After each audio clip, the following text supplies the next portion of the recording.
kind of been trying to figure out what do all the different blocks in the Sculk family do. And one of them actually is something called a Sculk catalyst.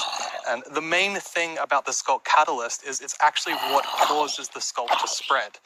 As you can see here, whenever a mob dies, such as a zombie, near the Sculk catalyst, it actually spreads Sculk underneath it.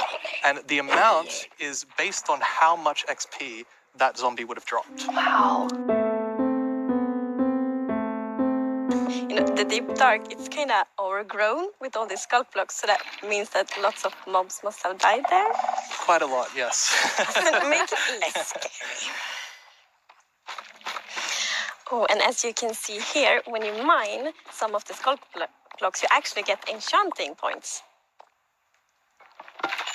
Yes, and of course, if you still want to get some of the blocks for decoration or something, you can just use a silk touch. And then we have the Sculk Shrieker. So when this block is activated, it's gonna give that really scary shriek sound that you heard now. And it also gives this darkness effect, so it's like pulsating darkness.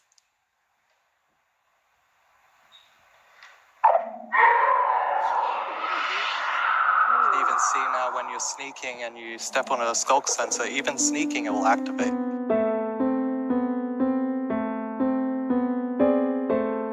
I think the Sculk catalyst is going to be really interesting because, when you could create a mob farm. Usually when a mob dies, it doesn't drop XP unless you, the player, actually kills it. So with this, you might be able to create some sort of XP farm. Ooh. There's lots of opportunities.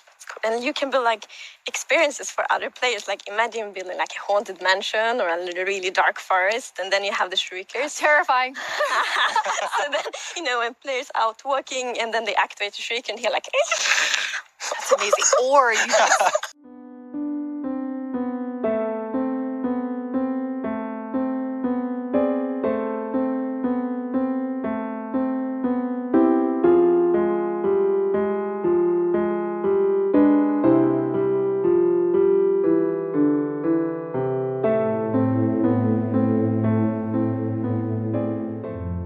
Klick.